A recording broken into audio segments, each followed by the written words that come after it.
오늘 마태복음 13장으로 네 가지 땅에 떨어진 씨라는 제목으로 말씀을 전합니다. 우리가 지난주에는 마태복음 12장을 또 후반부를 살펴보았죠.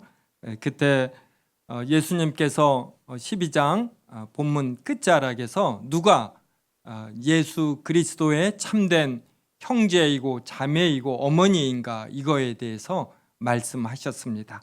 12장 50절 한번 보시겠습니까? 예수님은 자신의 혈육인 육신의 어머니와 동생들보다 12장 50절 보면 누구든지 하늘에 계신 내 아버지의 뜻대로 하는 자가 내 형제요 자매요 어머니이니라 라고 말씀하셨습니다. 굉장히 급진적인 말씀이에요. 피가 물보다 얼마나 진합니까? 그런데 이 피로 형성된 가족은 또 이 땅에서의 우리가 머무는 동안의 관계입니다. 굉장히 깊은 관계이고 중요한 가치가 있죠.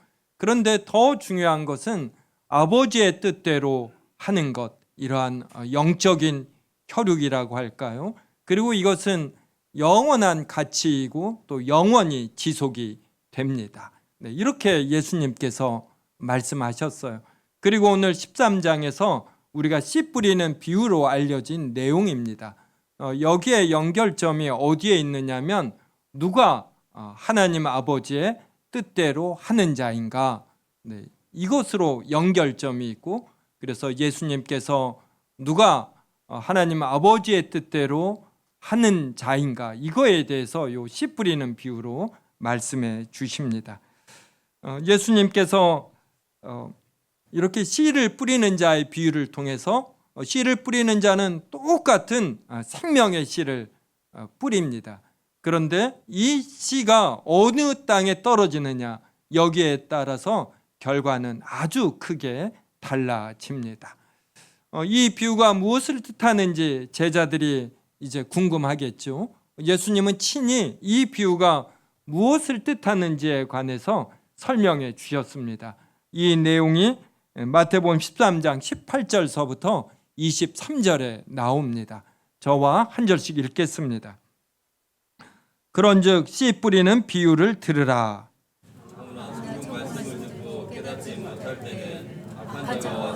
그 마음에 뿌려진 것을 빼앗나니 이는 곧 길가에 뿌려진 자요. 돌밭에 뿌려졌다는 것은 말씀을 듣고 즉시 기쁨으로 받되 그 속에 뿌리가 없어 잠시 여기다가 말씀으로 말미암아 환난이나 박해가 일어날 때에는 못 넘어지는 자요. 가시 떨기에 뿌려졌다는 것은 말씀을 들으나 세상의 염려와 재물의 유혹에 말씀이 막혀 결실하지 못하는 자요. 솔로몬이 마음을 돌려 이스라엘의 하나님 여호와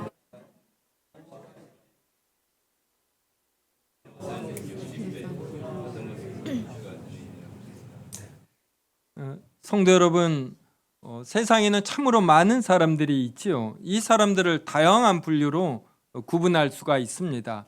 부자냐, 가난한 자이냐, 또 배운 자이냐, 못 배운 자이냐, 또 인종에 따라서 황인종이냐, 흑인종이냐, 백인종이냐 이렇게 구분할 수 있고, 또 이념에 따라 진보이냐, 보수이냐, 또 이렇게 다양하게 분류할 수 있습니다. 그런데 오늘 본문에서 예수님은 사람들을 이제 네 가지로 분류하고 계십니다. 첫 번째는 길가와 같은 사람입니다. 천국 말씀을 들으나 전혀 깨닫지 못하는 사람입니다. 복음을 전해도 이것이 무슨 가치인지 모르기 때문에 이렇게 건성으로 듣고, 이것이 몇 번 반복되면 자신의 가치, 취향 이러한 것을 존중해 달라면서 화를 내고, 또 그렇게 계속 전하는 자를 핍박하기까지 합니다. 말씀보다 자신의 소견, 자신의 가치관, 자신이 추구하는 일이 훨씬 더 중요합니다. 이 사람에게는.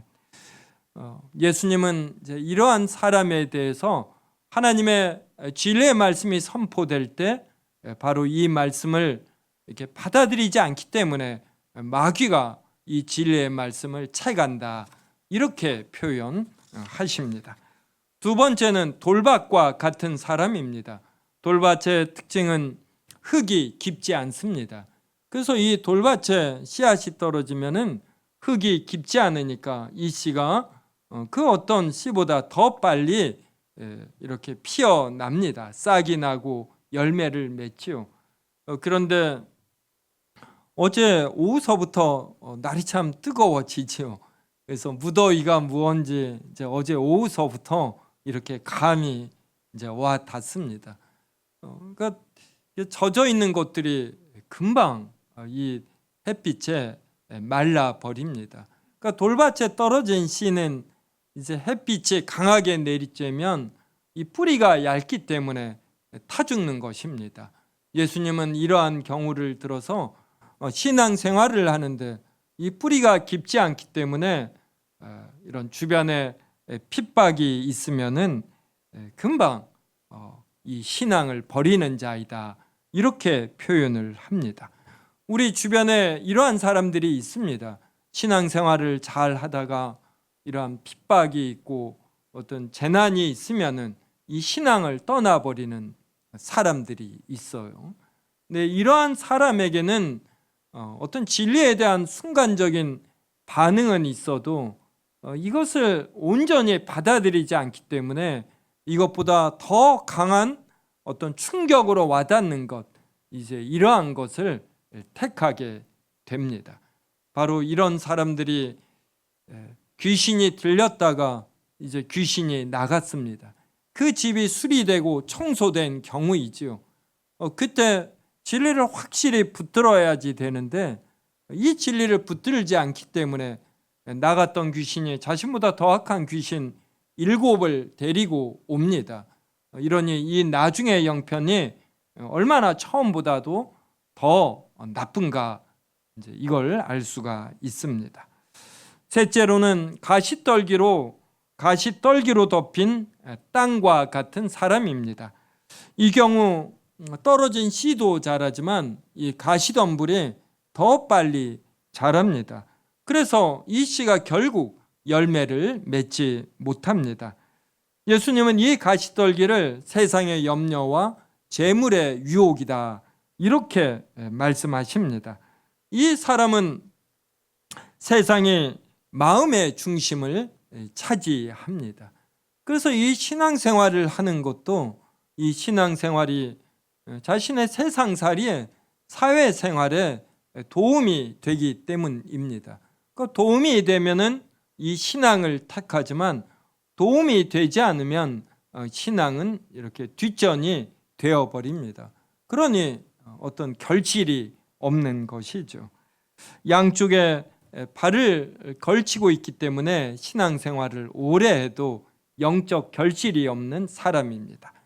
그리고 마지막으로 네 번째가 좋은 땅과 같은 사람입니다. 말씀을 듣고 이제 깊이 깨닫고 이것이 온몸을 지배하기 때문에 이러한 생각이 바뀌고 그래서 행동까지 변하는 사람입니다. 신앙생활을 할수록 영적으로 성숙해지고 이것이 인격으로 배어 나와서 주변 사람들이 편하게 여기고 그 사람의 이러한 신앙생활을 통해서 영향을 받습니다. 소돔과 고모라가 의인 10명이 없어서 망했습니다. 바로 이 소돔과 고모라에 없던 의인 10명, 이 의인 10명이 바로 좋은 땅에 씨가 떨어진 이러한 경우예요. 그래서 이 사람은 100배, 60배, 이런 30배의 이런 결실을 거두어 주변 사람들에게 많은 유익과 그리고 도전, 통찰을 줍니다.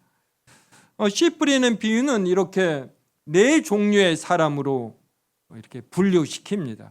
그리고 동시에 이런 신앙인인데 때때로 이런 네 가지 상태로 변하는 마음, 이것을 또 보여줍니다. 우리가 신앙생활을 하는 내내 항상 하나님의 말씀을 받고 이대로 영향을 받아 결실을 거두는 것은 아니에요. 어떤 경우에는 길가에 떨어진 씨처럼 하나님의 말씀을 들어도 건성으로 듣고 그래서 이런 시험에 빠지는 이러한 경우가 있습니다. 열왕기상 11장 9절서부터 10절을 저와 한 절씩 읽겠습니다. 솔로몬이 마음을 돌려 이스라엘의 하나님 여호와를 떠남으로 여호와께서 그에게 진노하시니라. 여호와께서 일찍이 2번이나 그에게 나타나시고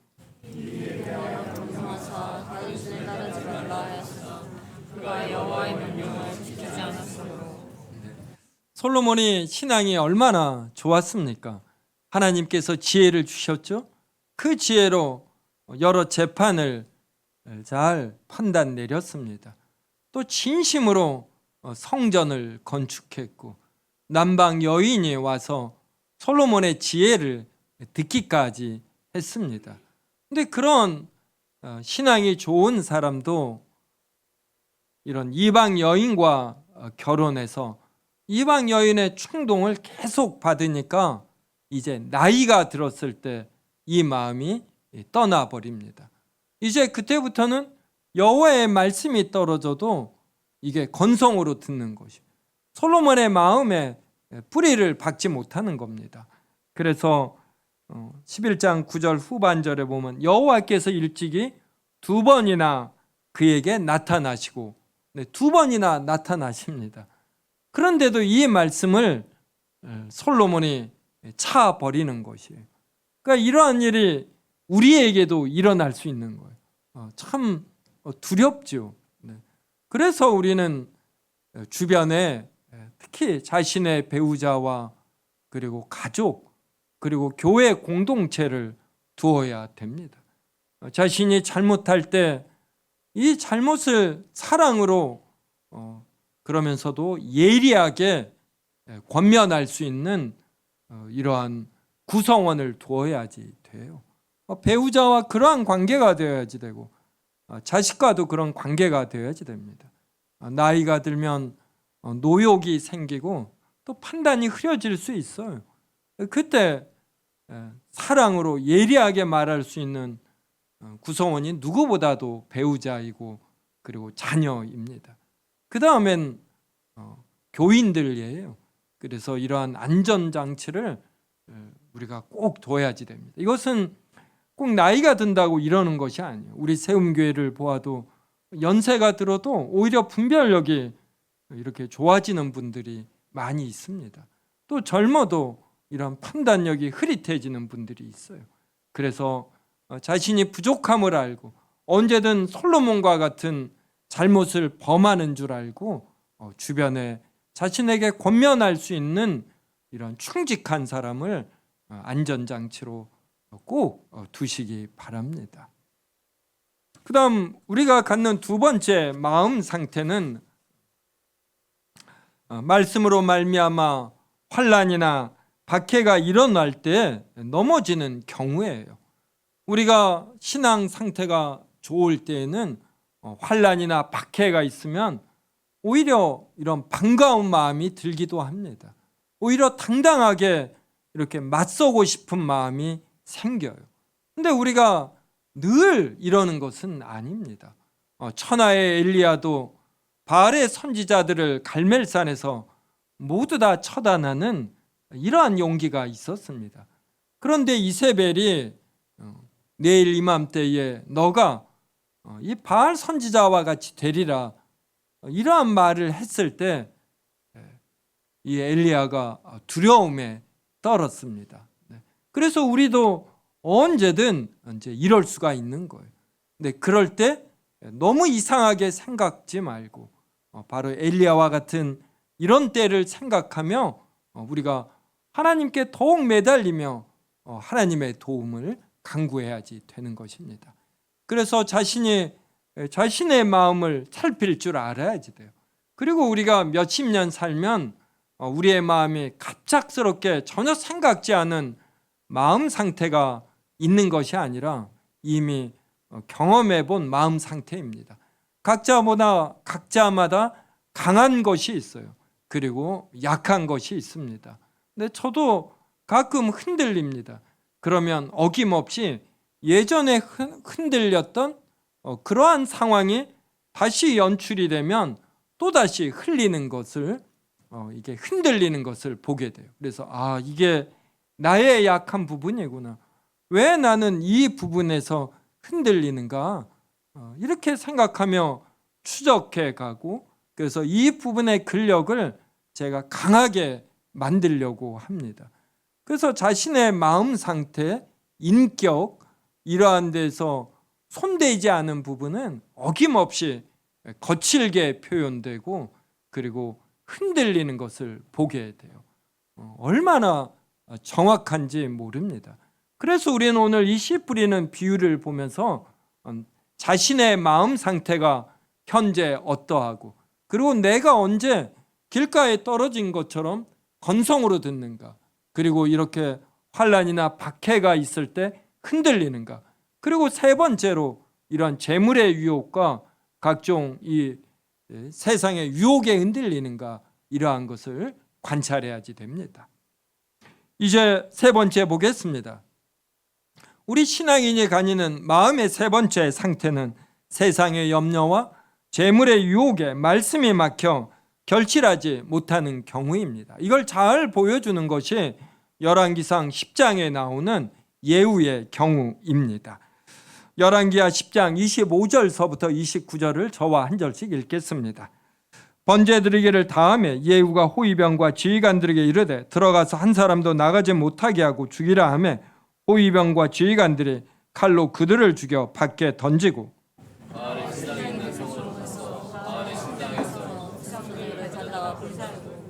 바알의 목상을 헐며 바알의 신당을 헐어서 변소를 만들었더니 오늘까지 이르니라. 같이 읽습니다.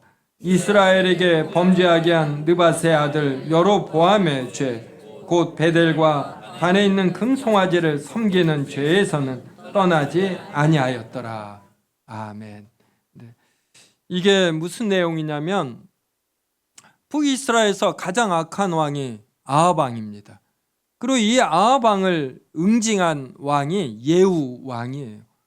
이 예후 왕이 얼마나 아합 가문을 철저하게 이렇게 진멸했냐면 아합의 아내 이세벨을 높은 데서 떨어뜨려 그 피가 사방에 튀게 하며 죽였습니다. 그리고 아합의 아들 왕자가 70명이에요. 이 70명에 있는 성에 공문을 보내서 그들의 목을 쳐 이런 광주리에 담아 나에게 보내라 했습니다. 그리고 이것을 사람들이 보도록 진열을 지켰어요. 그 다음에는 아합에게 협력한 귀족들, 고위 관리들까지 모두 다 죽였습니다. 그 후에는 아합은 바알을 10배로 섬겼다라면 자신은 100배로 섬기겠다. 이렇게 바알 선지자들, 여기에 관계된 사람들에게 연락을 해서 전부 모이게 했습니다. 그리고 이들에게 똑같은 유니폼을 입히고, 그리고 자신의 부하들로 하여금 이들을 모두 다 죽이게 했어요. 그리고 나서 27절에 보면 바알의 목상을 헐었습니다. 그다음에 바알의 신당을 헐고, 그리고 변소를 만들었습니다. 그리고 이것이 오늘까지 이른 것입니다. 그런데 이러한 예후가 한 가지 못한 것이 있어요. 그게 무엇이냐면 29절에 나와요. 28절이 바알을 멸하였으나, 이런 후에 29절에서 이스라엘에게 범죄하게 한 느밧의 아들 여로보암의 죄, 곧 베델과 단에 있는 금송아지를 섬기는 죄에서는 떠나지 아니하였더라. 이게 북이스라엘에 두고두고 흐르는 죄입니다. 북이스라엘을 세운 여로보암이 자신의 왕권 유지와 하나님의 말씀이 일치하면 아주 열심히 수행했습니다. 그런데 이 북이스라엘에 있는 자신의 백성이 남유다 예루살렘에 있는 제사를 드리러 가면, 그곳에 있는 성전에 제사 드리러 가면 남유다의 르호보암 왕에게 마음을 빼앗길 것, 이걸 걱정했어요. 그래서 여로보암이 베델과 단에 단을 세우고 금송아지를 만들고서 이걸 섬기게 한 것입니다. 예후도 자신의 왕권 유지에 도움이 되는 아합의 이 왕자와 귀족들을 죽이는 일, 그리고 바알의 선지자를 죽이는 일, 이것은 열심을 냈습니다. 근데 자신의 왕권 유지에 도움이 안 되는 베델과 단에 금송아지를 두고 섬기는 거, 이거는 없애지 않았어요. 이것 때문에 하나님께서 예후에게 4대, 너의 후손 4대까지만 왕권이 유지될 것이다, 이렇게 말씀하셨습니다. 그러니까 이런 말씀을 들으면 얼마나 섬찟한지 몰라요. 이제 저도 가문을 이루었죠. 결혼해서 자식을 낳았으니 내 가문은 얼마만큼 하나님을 믿고 하나님의 복을 받을까. 여기에 저의 진심 어린 신앙생활, 이러한 것들이 연관이 되는 겁니다. 이게 가볍지가 않은 것이에요. 그래서 제가 신앙생활을 하는데 이 담임 목사로서의 어떤 권위, 이러한 것이 유지되는 데는 열심히 하고, 이것이 유지되지 않을 땐 저도 하나님의 말씀을 택하지 않을 수 있는 것이에요. 그렇죠. 네. 정당 대표들 보십시오. 자신의 당권 유지에 도움이 되고, 이것이 국가와도 일치된다, 국가의 이익과도, 그럼 열심히 행합니다. 근데 대한민국을 위한 행위인데 자신의 당권 유지에 도움이 안 된다, 그러면 안 하는 경우들을 봐요. 이것은 대통령도 다른 정치인들도 마찬가지입니다. 그러니까 한 사람의 됨됨이는 자신의 이익에도 도움이 되지 않는데 이 하나님의 말씀을 택하는 것입니다. 그러니까 다른 사람은 다 속여도 하나님은 못 속이는 거예요. 그래서 이것을 골방에서 하나님께 기도하며 하나님을 이렇게 독대해서 자신을 살피는 것, 이게 신앙의 힘입니다. 이런 사람을 우리가 마음이 청결하다 이러는 거예요. 그 순간에 하나님을 봅니다. 저는 하나님을 본다 하면 이러한 경우, 모든 걸 다 버리고 하나님께서 무엇을 원하시는가, 내가 무엇을 할 때 하나님의 영광이 되는가, 이 생각을 할 때 저는 하나님을 느낍니다. 그리고 그때 세상이 빼앗을 수 없는 평화를 봐요. 이렇게 내린 결정은 시간을 두고 한 달, 1년, 2년 될수록 이 빛을 발휘합니다. 근데 그 순간에 예후와 같은 이런 세상의 염려와 어떤 유혹이 깃듭니다. 그렇게 내린 결정은 후유증이 있어요. 그리고 이것을 누가 가장 잘 아냐면 저와 가장 많은 시간을 보낸 아내가 압니다. 불순물이 들어간 것. 그러면 그만큼 저를 존경하지 않아요. 뭔가 저를 바라보는 눈에 이렇게 뭔가 흐릿한 게 있어요. 네. 그래서 저는 배우자에게 인정받는 사람이 정말 훌륭한 신앙인이다. 그리고 이제 자녀들은 좀 10대 때나 20대까지는 아직 철이 없죠. 30대 정도 되어서 모든 걸 알 때, 부모의 행위를 회상하며 인정할 때, 그 인정받는 부모가 하나님 앞에서 신앙을 올바로 했다, 이렇게 생각합니다. 성도 여러분, 제가 여러분들을 어떻게 구분하는 줄 아셔요? 이렇게 구분합니다. 저는 저는 학벌도 잘 몰라요. 저는 어느 직장 다니는지도 몇 년 지나서 알기도 하고, 여러분의 집이 자가냐 전세냐 물어본 적도 없고 관심도 없고, 그런데 하나님 앞에 독대하여 서는가, 그 마음이 청결해서 이분이 내린 하는 말과 결정은 내가 순수하게 받아도 되는가, 아니면 이분은 사람에게 인정받기를 원하는 측면이 있으므로 내가 가려서 들어야지 되는가, 이 정도로 구분을 합니다. 예후왕 페델과 단을 두어서 금송아지를 두어서 사람에게 칭송받는 거, 그게 뭐가 중요합니까? 이걸 버렸으면 예후가 다윗과 같은 왕이 되는 것이에요. 그래서 마태복음 1장에 아브라함과 다윗과 예후의 자손 예수 그리스도의 계보라, 이런 걸 듣는 것이죠. 근데 순간에 세상의 염려와 재물의 유혹에 막혀 이 영광을 차버리는 것입니다. 그래서 우리가 오늘 이 씨 뿌리는 비유를 보면서 나는 얼마만큼 하나님의 말씀을 그대로 받아 100배, 60배, 30배의 결실을 거두는가, 이렇게 깊이 생각해 보시기 바랍니다. 이제 넷째가 바로 하나님의 말씀을 듣고 깨달아 그대로 행하여 결실하는 경우예요. 성도 여러분, 우리나라가 때로는 저인망 구물이라고 하나요? 아주 촘촘한, 그래서 이 새끼까지 다 잡아들이는 걸로 물고기들을 싹쓸이합니다. 그래도 그 다음에 보면 또 물고기들이 또 엄청 많아요.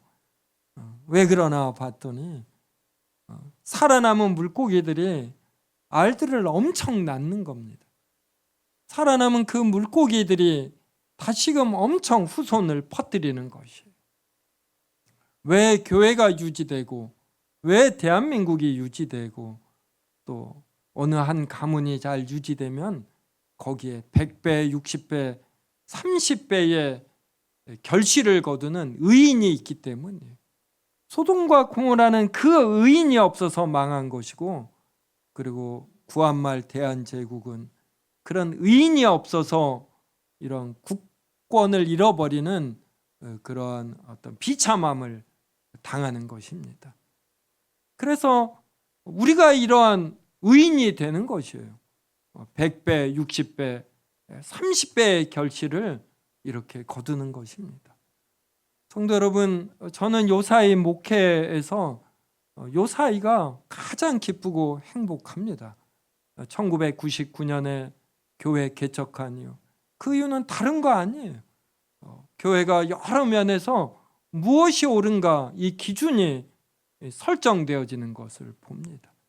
주중에도 나와 교회 봉사하는 분들이 있는 거, 이런 걸 보면서 저는 가장 기쁘고 행복한 것입니다. 성도님들이 자신이 속한 가정과 가문이 조금 아쉬움이 있다, 그러면 자신이 이 가정을 세우는 분이 되는 거예요. 자기 때에 좋은 가풍을 만들어 자식들에게 건네주는 것이죠. 또 자신이 속한 교회나 또 어떤 공동체가 있지 않습니까? 거기에서 이런 100배, 60배, 30배의 결실을 거두는, 내가 어떻게 하면 이 공동체에 서원이 되고 큰 유익을 끼칠까, 이러한 생각을 하는 것입니다. 마지막으로 성경 본문 하나 더 살펴보겠습니다. 사도행전입니다. 사도행전 9장 36절에서 40절입니다. 저와 한 절씩 읽겠습니다. 요빠에 다비다라는 여제자가 있으니 그 이름을 번역하면 도르가라. 선행과 구제하는 일이 심히 많더니 그때 병들어 죽음에 시체를 씻어 가라게 되니라. 룻다가 요빠에서 가까운지라 제자들이 베드로가 거기 있음을 듣고 두 사람을 보내어 지체 말고 와 달라고 간청하여 베드로가 일어나 그들과 함께 갔으니 그들이 데리고 가라방에 올라가니 모든 과부가 베드로 곁에 서서 울며 도르가가 그들과 함께 있을 때 진 속옷과 겉옷을 내보내고 같이 읽습니다. 베드로가 사람을 다 내보내고 무릎을 꿇고 기도하고 돌이켜 시체를 향하여 이르되 다비다야 일어나라 하니 그가 눈을 떠 베드로를 보고 일어나 앉는지라. 다비다는 말씀에 순종하여 평생 가난한 과부들을 위해 속옷과 겉옷을 지어주며 선행과 구제를 아끼지 않았습니다. 그녀가 죽자 그녀의 도움을 받은 많은 과부들이 의롭고 그녀가 살아나기를 진심으로 바랐습니다. 그녀의 선행과 구제가 동반된 복음 전파로 많은 사람이 예수님을 믿고 격려받는 열매가 있은 것입니다. 성도 여러분, 우리가 죽을 때 주변에서 어떠한 평가를 받을까요? 우리가 죽을 때 빨리 죽었다, 잘 죽었다 이런 평 받으면 안 되겠죠. 어제 조문 문자가 하나 왔어요. 91세 된 합동신학대학원대학교의 역사신학 교수님이 이제 소천하셨다는 문자였습니다. 제가 신학교 1학년인가 2학년 때 논문을 하나 이제 과제로 썼는데 저를 따로 집으로 초대했습니다. 아마 용인 쪽이었는데 사모님과 함께 정성스럽게 식사 준비하고 그 논문에 대해서 이야기하고 제 기억으로 5,000원 차비도 주시더라고요. 참 제자를 사랑한다 이렇게 기억에 남습니다. 그러니까 그분의 죽음을 안타까워하고 슬퍼하게 되는 것이죠.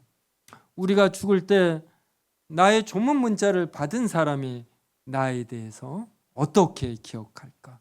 이런 생각을 우리가 할 필요 있습니다. 이것만이 영혼 속에 남는 것이에요. 우리가 죽을 때 다른 사람들에게 기억되는 나의 모습, 그게 아마 그대로 하나님도 우리에 대해서 평가하지 않는가, 이런 생각이 드는 것입니다. 이 땅에서의 우리가 가치 있게 여기는 것들 세월이 지나면 다 없어지는 것들이에요. 정말 하나님께 가져가야 할 것들이 무엇인가, 이것을 생각해 보는 것입니다. 이것으로 끊임없이 우리 마음속에서 일어나는 잘못된 것들, 이러한 것들을 하나씩 하나씩 정리해 가는 것이죠. 그럴 때 우리 마음에 평안이 있습니다. 그리고 하나님을 느끼는 것이에요. 그 하나님을 우리는 크게 즐거워하는 것이고, 이러한 자세로 우리가 직장 생활을 하고 다른 사람을 대할 때 우리가 엄청난 하나님의 말씀의 선물을 그들에게 주는 것입니다. 우리가 이 일을 또 오늘 조별 모임으로 모여 같이 성경 공부하고 서로 토론하면서 서로를 격려하고 서로를 권면하는 것입니다. 이것보다 더 기쁜 교제가 어디에 있고 더 큰 가치가 어디에 있겠습니까? 이러한 일을 즐거워하는 것, 이것이 인생의 큰 기쁨이고 가치임을 아는 것, 그러면서 나도 모르는 가운데 내 인격이 성장하는 것, 이걸 하나님께서 크게 기뻐하실 것입니다. 우리가 죽을 때 여러 사람들의 안타까움을 받으며 이런 진정한 평가를 받는 우리가 되기를 주님의 이름으로 기원합니다.